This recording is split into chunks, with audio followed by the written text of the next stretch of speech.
एक समय की बात है, एक छोटे से गांव में रोहन नाम का एक लड़का रहता था। रोहन के सपने बहुत बड़े थे, लेकिन उसके पास उन्हें पूरा करने के लिए साधन नहीं थे।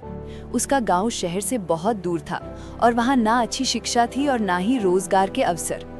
फिर भी रोहन ने कभी हिम्मत नहीं हारी। उसका एक ही जुनून था, एक सफल उद्योगपति बनना और अपने गांव को गरीबी से निकालना।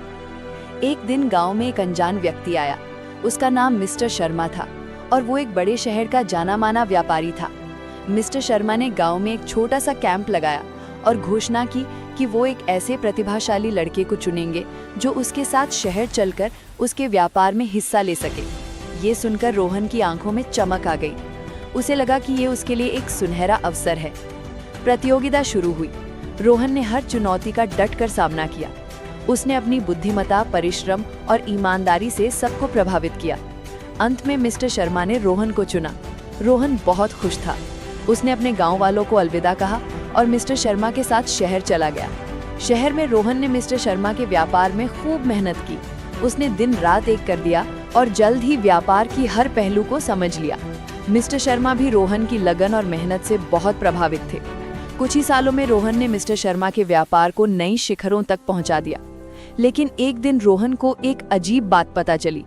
मिस्टर शर्मा ने उसके गांव में एक बड़ा प्रोजेक्ट शुरू किया था, जिसके तहत वो गांव की सारी जमीन को सस्ते दामों में खरीद रहे थे।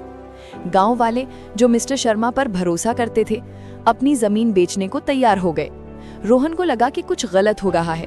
रोहन ने चुपके से जांच पड़ताल शुरू की और उसे पता चला कि मिस्टर शर्मा का असली इरादा गांव की जमीन पर एक फैक्ट्री बनाना था, जिससे गांव का पर्यावरण नष्ट हो जाता और गांव वालों को भी कोई फायदा नहीं मिलता। रोहन को बहुत दुख हुआ कि जिस व्यक्ति पर उसने इतना भरोसा किया, वही उसके गांव को बर्बाद करना चाहता था। रोहन ने मिस्टर शर्मा का सामना किया। मिस्टर शर्मा ने रोहन को धमकाया और उसे चुप रहने को कहा, लेकिन रोहन ने हार नहीं मानी। उसने गांव वालों को मिस्टर शर्मा की असलियत बताई और उन्हें अपनी जमीन ना बेचने की सलाह दी। गांव वालों ने रोहन की बात सुनी और मिस्टर शर्मा के खिलाफ हो गए। मिस्टर शर्मा ने रोहन को नुकसान पहुंचाने की कोशिश की, लेकिन रोहन ने हिम्मत नहीं हारी। उसने मिस्टर शर्मा के खिलाफ सबूत इकट्ठे किए और उसे कानूनी तौर पर ललकारा। लंबी लड़ाई के बाद रोहन ने जीत हासिल की और मिस्टर शर्मा को सजा मिली और गांव की जमीन बच गई। रोहन अब एक सफल उद्योगपति बन चुका था। उसने अपने गांव में ही एक नई फैक्ट्री शुरू की, जिससे गांव वालों को रोजगार मिला और गांव का विकास भी हुआ। रोहन ने साबित कर दिया कि अगर इंसान में हिम्मत और सच्चाई हो तो वो हर मुश्किल का सामना कर सकता है और अपने सपनों को पूरा कर सकता है।